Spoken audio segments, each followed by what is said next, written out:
This is From Both Sides, a spontaneous, free-flowing conversation featuring a dynamic team of women, providing insights into both political and civic events affecting the lives of women throughout Pennsylvania.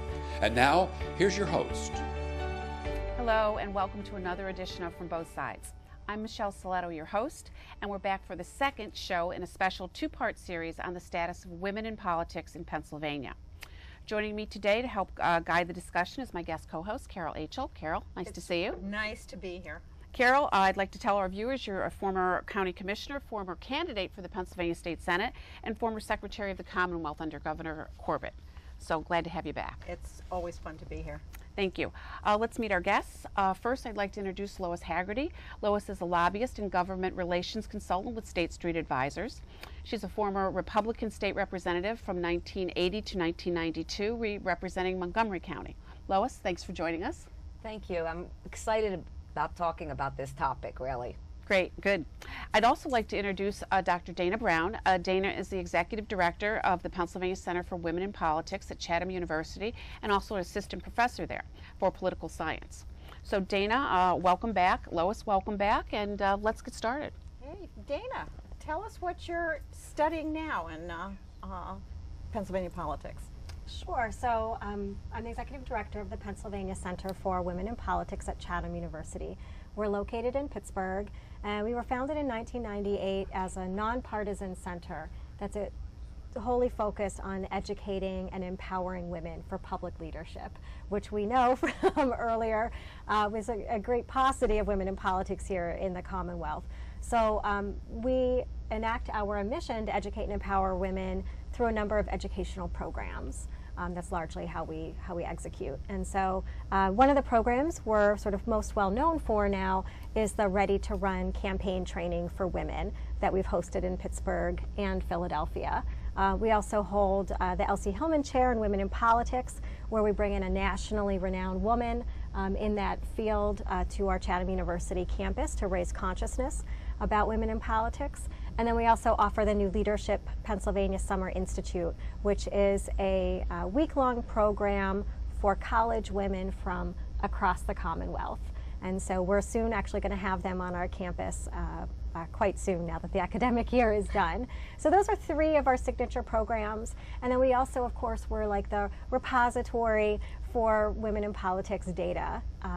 We're collecting all the data across the Commonwealth and also put out a report annually on a public policy issue that may impact women and girls a little bit more. So we also produce that annually as well. And I should add, our last show we talked about the few numbers of women representing us at federal, state, and some growth in local levels. But we talked about many of the barriers for women, and today we're going to talk about solutions. And I think one of the solutions certainly is the Center for Women in Politics at Chatham, because I've gone to the Ready to Run program, and it's a great. We were talking earlier, Carol, about the fact that sometimes some of these trainings for women don't get into the nuts and bolts of how you really get it done and how can you run the mechanics and execute a campaign. And I think that that's one of the things that people will find if they go through your program. Right, we're a nonpartisan center, so that means that we have women from all across the political spectrum who are interested in either running for office themselves, or also they may want to help a girlfriend out on a campaign. Maybe they want to be a treasurer for a school board race or something like that for the very first time. And so throughout the campaign training, we try to teach those skills from fundraising and public speaking, media training. We also touch upon the political parties, which in the previous show we mentioned as a potential barrier for women. It's important to learn how to navigate the party system, regardless of which party you're in, and decide for yourself in your own candidacy if you're going to seek that endorsement, if that's appropriate for your race. So we try to tackle all of that within a day's time, so it's a lot. I'd like to add, as we speak about a formal women candidate program, which I think is great, I do think, and I try to do it more so now than ever, that women like Carol and me, and there aren't enough of us who have served in office, should seek out younger women to help guide them I often have women come to me, whether it's for advice about the law, because I'm also a lawyer, which I know less about actually in politics, or politics, but I do feel if women would be more comfortable supporting and kind of raising younger women up, that would be a solution, or one of the solutions. I think, from my own experience, I started out being a treasurer for a countywide campaign. It was the Citizens for Good Judges, and I'll never forget, I went into the post office to open the post office box, and the postmaster started laughing at me about the title, and he goes, "Who would have a committee for Citizens for Bad Judges?" And I thought, oh, I got it, from a postmaster. But the issue is, the things that you learn being part of campaigns, you can't learn anyplace else. And it would be up to Lois and me to talk to people about these events that happen in campaigns. I have a daughter now who is 40 and is in politics, and she has a ready source. She'll call me with an event, and I'll say, "Oh, that happened 5 or 6 times," and explain to her how she handled, or suggest to her how she might handle the situation. But those kinds of mentors are few and far between, and people are reluctant to call women who have been in the hot seat. I think that's right. You know, what I don't understand is, in my family, it was just always something that we talked about. We always talked about local politics, state politics, national politics. And I can remember one Christmas we were clearing the Christmas dishes, and I looked at my cousin, who was a county commissioner, and I said to her, because we were ready to start talking about the primary, and I said to her, "What do you think regular people talk about after Christmas dinner?" And she looked at me, and she looked very perplexed, and she went, "Hell if I know." And so we kind of couldn't figure out what other people did after holiday dinners, but that's what we did. And I think some of that is just about being good citizens and the common good and those kind of things that brought us to that. And I just wonder why we don't have more of that discourse anymore. I think there's a small number of people. Your family, my family. I have 2 sons. They're of opposite parties. And how'd you raise them like that? A house divided. A house divided. One's a libertarian and one is a Progressive Democrat. The Progressive Democrat was actually considering and decided against it, to run for commissioner in Lower Merion Township. But I used to say to the boys after dinner, can't you boys talk sports or something other than politics? Because we would fight all the time. But I think it also goes, and it's a little bit off topic of just women in politics, but our schools don't teach civics. They don't engage in discussions around politics, and so what goes on in all of our families is not what goes on in most families. And so the children aren't thinking about that. I mean, my son at the age of 7, which got me a lot of votes, stood at the polls with his teddy bear. So he was familiar. And my father was a Democratic committee man, and I stood at the polls. So it was a family shared experience. And my children stood at the polls and learned politics from the ground up. And one is a public office holder, one is a Republican leader, and the other one has reluctantly joined the municipal board to serve as an appointed member. But he had the least inclination to go into politics, but it was something that they were raised with. Well, that brings me to, like, the new generation, the millennials. What is their thinking? Or do you have any research data on what very young women are thinking about in terms of how they can contribute to society and get involved in politics? I do. I first want to anchor the conversation that we're having about what happens in our families and potentially our school systems. Is we know that even that's really gendered. I'm sure that within your families you included girls and young women as a part of your conversations, but we know time and time again, all the data show that when families are talking about politics, they're much more encouraging of their boys from saying, "Oh, you could be president one day," or "You look like a leader," or "You have these leadership capabilities." And women are more geared, young girls and women are more geared towards public service in a community way, volunteer service, going to the food pantry, working with your church. So it's we talk about public service, but even from our own families, it gets gendered. And to that point, I will say, I have a very young daughter, and it was coming up on election time, and I went into a store that I will not name, and there's a girl's side and a boy's side, and I shop on both sides, and this is why. On the girl's side, it was all hearts and pinks, and that's lovely. And on the boys' side, there were T-shirts that said, vote for me, and another T-shirt that said, future American president. And there weren't on the girls' side? And they were not on the girls' side. There you have it. This is why I shop on both sides, to my mother-in-law's upsettingness. I do dress her sometimes in quote-unquote boys' clothes, but that's because I want to encourage her actually to think that she can be the leader that she wants to be. But unfortunately, those messages are not even in the clothes that are on the quote-unquote girls' side. That is really surprising to me. It is so, it's woven through every fabric.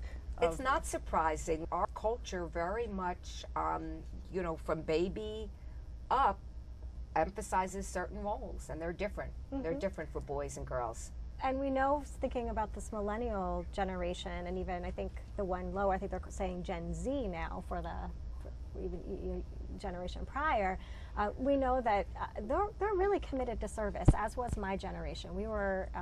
My generation was very much interested in that sort of immediate satisfaction of, I have helped someone, right? It is kind of me-centered in a way, right? So you go out and you serve, and again, thinking about the food pantry, that I know that I have helped feed this family, right? And you can see them face to face.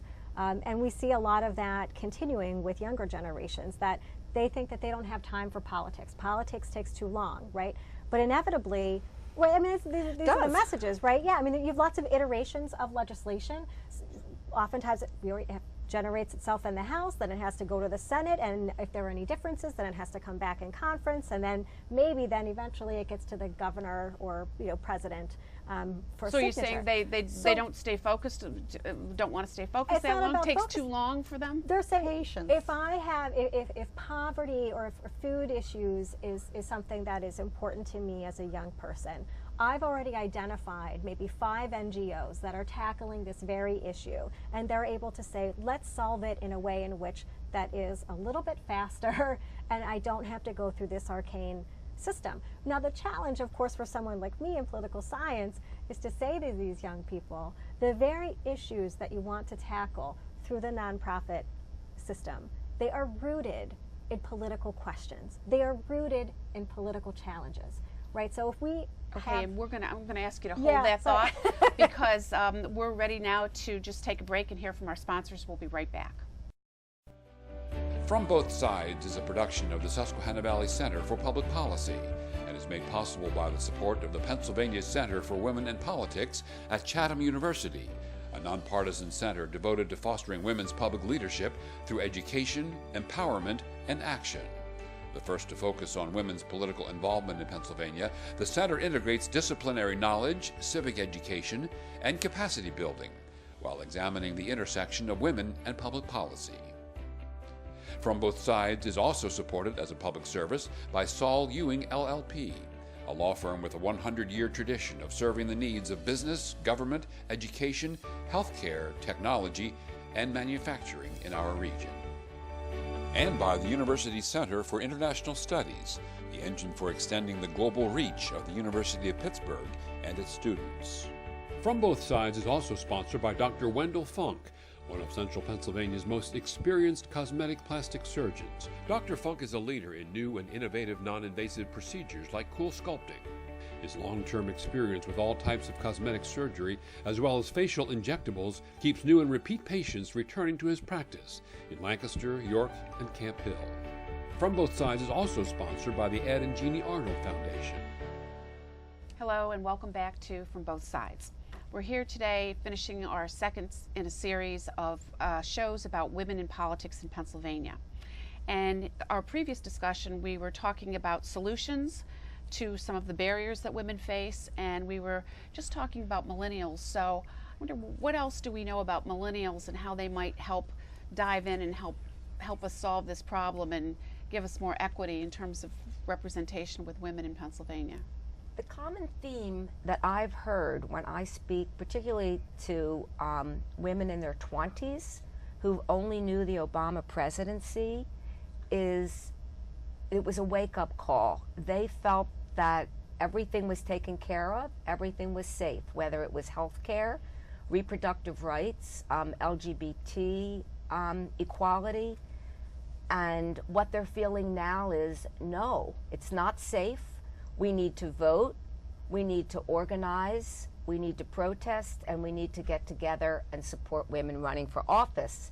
And I was surprised to hear from my niece that on her social media feed, groups are organizing to get together to talk about running for office and supporting women who want to run for office. So this is all part of the Trump bump or the Hillary effect, whichever side you want to attribute it to, or I guess it's both, right, Dana? Right. Well, I mean, I do attribute it to Trump because we see a lot of young people who, weren't necessarily political prior to his inauguration, and now students are coming to us in droves, asking about how they can get involved in campaigns and what they can do.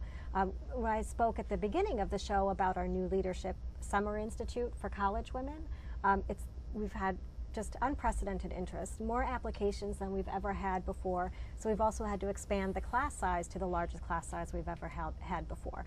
And we make, we don't bury the lead here. It's a 6-day program for public leadership, and we're specifically talking about getting involved in government, either at the elective or potential, appointed levels. Taking them to Harrisburg and networking with all 3 branches of government. So I'm looking to that next generation to take the risk to run for office, help out other women who are running, and they seem poised and ready and interested to do so. Well, one of the things that I think, at least from the Democratic Party, that we need to do is have more younger people in running and in leadership. It's just something that I think does not really draw young people to see a lot of older people. I mean, I think we need to get out of the way, some of us, and let young people come in and take over those leadership roles. So we've got to start encouraging, I think, younger people to run. And mentoring. Yes. And this is something that actually males tend to do a little bit better. You can think probably anecdotally between the 4 of us, a number of men who have retired and mentored and groomed either their chief of staff or somebody else in their district to kind of pass the baton to. And so we need to really start demonstrating that with the women that are currently in office and try to expand when possible. How do you see social media playing a role in terms of getting more women involved and more women running for public office? I think it won't be as expensive to run a campaign in the years going forward. Good point. Already you're seeing social media be the core of a campaign, and our president has used social media very effectively. One of the things that I think is a huge barrier is the money piece. It is. I will just tell you this story. We ran my husband's campaign for township supervisor for $2,500. That's all the money we could collect to run him for supervisor. He did win, and we didn't spend all the money, so then we had to return the money that we didn't spend in shares to all of our donors. You can't run a campaign for $2,500 anymore. And when I was running for the Senate, I think it was $200,000 or $300,000 we had to raise, which is not easy to do. So if you don't have to buy mail pieces and you don't have to pay consultants and you can do it all on social media, I think we'll see a lot more people getting into the public arena. The downside of social media is it is an open door for anyone who wants to criticize you for anything, true or not true. Yeah, never read the comments. Never read the comments. Oh, okay. I think it's hard for people who haven't been in politics. Politics is not for sissies, and I think it's made it far more difficult for people who are not used to being criticized harshly to move into a public life. I think the social media is such an interesting point. In Philadelphia on Tuesday, we had 7 candidates running for district attorney and a woman comptroller challenging a longtime incumbent. There was enormous TV buys. Very expensive. Very 1.4 million from an independent PAC from the winner, 1.3 million from one of the challengers. And so it really didn't hit me until I talked to my niece, who has no TV, nor to her friends, that what a difference that would really make, and how many people will continue to watch. This was buys on network TV. And so to your point, Carol, it would be very different if you didn't have to raise $1 million to run in a citywide race in the city of Philadelphia. Wow, I'll say, well, you know, somebody once said to me, you can tell all the old people in the neighborhood. And I said, how? And they said, they're the people that still get a newspaper dropped off at their house. And I think that's kind of funny, but when I really look at it, it's kind of true. Because younger people, of course, go right to their phone or their computer and, you know, follow the news that way. Right. So it's very interesting how that, but that really is a very interesting point, that if that changes the financial issue, that could really help women who are running, because that's such a barrier for women to raise the kind of money that's been necessary in the But past. again, women actually are really good fundraisers. I really don't want That's a anyone good point. tuning in to think that women are somehow lacking in their capabilities of fundraising. That's just, the data doesn't show that. But but there's a perception out there, and that's very real. But you know what, Dana? Most people, and I think it's men and women, do not like to do it. No one likes to do it. They don't like to do it. They hate That's right. making the calls. They That's hate right. asking, but it's part of it. I think if you can enter into public life without a huge debt to a political party or unfunded programs to run for office, if you can just put your ideas out and let them stand on their own through social media and get following, I think that's I think that would be an improvement for people in public life. For instance, I know Barb Cross went to Chatham, and she was selected to fill a vacancy.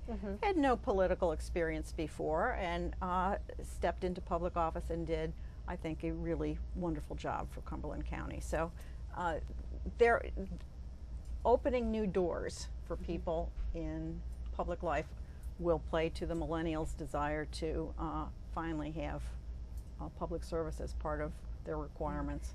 Well, I'm trying to look at equity.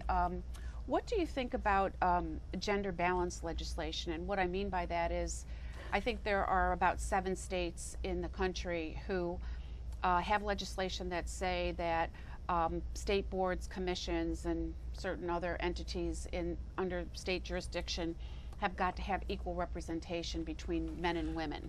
Just throw that out there. Just say, my experience in public life was as a school director at the even before I was a school director. I was looking at the numbers of young women, 7th graders, in advanced math classes. And I was surprised to see that we had 20% women and 80% young men. So I brought it up at a public meeting, and we changed it and went 50-50, and then all of it. So we had gender equity in advanced placement classes, and all of a sudden we had a lot of young women going to MIT and Stanford and So you think Caltech. it works? I absolutely think those doors need to be opened. Do you have much research on that, Dana, about what other states are doing? We do not, only because many of those states that have that gender balance, there's not really a lot of teeth to it. So we don't really have a lot of states that enact it, like there's not a full execution. And so it definitely would have to be legislation that would require each individual board and commission to have gender balance, because what we know, when you say gender balance across the state's commission or board system, then they end up packing a lot of women on, like, arts or education, and then you don't necessarily see the women on transportation, or it's very gendered. Well, like I think so that would defeat the purpose. I mean, I think right, that. But there are different models of this, and so that's the thing. You have to, you just have to be really careful. But certainly, we know.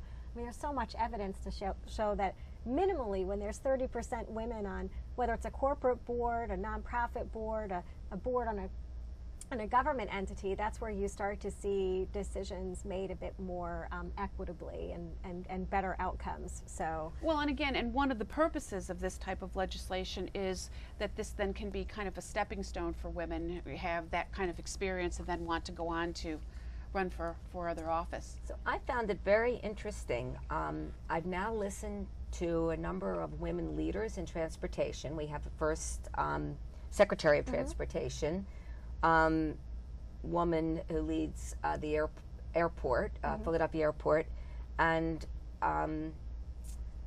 Rhina Cutler, who was formerly at PennDOT and is high up in Amtrak. So I listened to them, and then I listened to 6 city council women now in Philadelphia all say the same thing. When men come in to see them, whether it's, you know, typically corporate, sometimes not, they all ask them how many women do they have on their board. And I just thought this was entirely new to me, but what a difference it will make.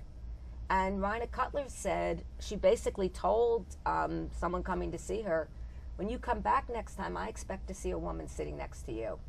So other than legislation, when we have women in office who care about gender equity, you have women then thinking about and asking and demanding that women be part of those structures. We certainly need that. If I could ask you both for just one thing, if you could say one potential, really quick because we're running out of time, but one solution that you can see to help solve this problem. I think that was a good example too, but I'll ask Dana to start. Is there one solution you can see or one recommendation even for women who want to run? I would suggest that you come to the center. I would suggest that you come to the Ready to Run campaign training. We offer them annually in Pittsburgh, Philadelphia, and we're working now very diligently to try to expand. So go to the pcwp.org website and try to find a training near you. Okay, great. I don't know that I have one answer, but I'd like to see women support other women. Because I feel that women don't support other women. And as well as they should, or as much as they should.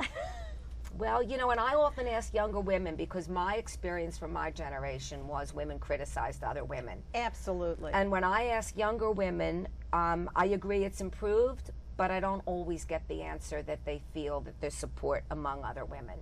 So I just, you know, would like to remind people that, and we all need to support each other, but women need to support other women. Well, you know, when I was trying to become a school superintendent, and every time I saw a woman who became a school superintendent in Pennsylvania, I wrote them a note and congratulated them and said, when one woman succeeds, we all succeed. And I think that's a great note to end the show.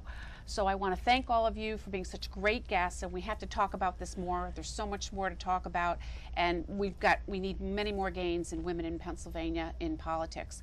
So I'd like to thank you all. I'd like to thank our viewers, and I want to remind you again that, remember, as women in Pennsylvania, there's much more that unites us than divides us. Thank you.